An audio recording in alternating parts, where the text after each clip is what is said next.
In today's video, I'm going to take the white background from a logo and make it magically disappear for free.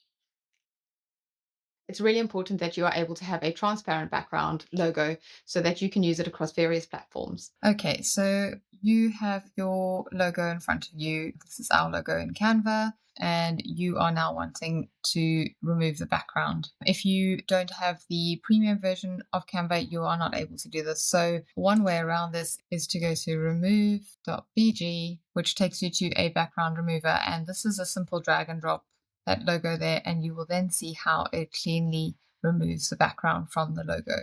Really effective.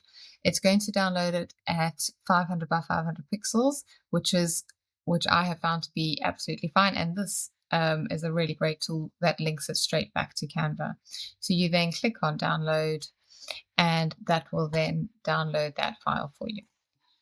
Okay, so where you might want to use this is we were thinking of a banner recently, and this is where it came up, and I thought that this might be something useful. So we have our banner image. You would then simply go to upload image, and that will then be there in your download folder as the most recent file. Okay, so once that's finished uploading, you simply click on that, and there it is, lovely and clean against our background for our banner. That's a really useful tool for being able to try it out against different colors and different scenarios, and you can then just continue on with your Canva design and editing it just as you want. And just because it's come in as an image like this now, it is easy to manipulate with any details such as adding shadows or creating any other effects that Canva has to offer. So there's our selection of adding a drop shadow.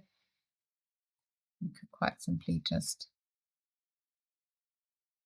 change the color there if you wanted to. You find the one that works for you. There's various different scenarios that you can play around with to find the one that works for you.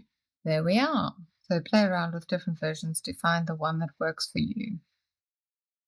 There's so much that you can do with it from here. There we are. Once you've got that and you're happy with your design, your final step is to share, download, and select your file, and that will go to your download settings. Once you've got your background removed from your logo, comment below with a fire so that I know that you're sorted. The next way that you can stand out from your competitors is to convert your 2D logo into a 3D logo. Check out how to do that here.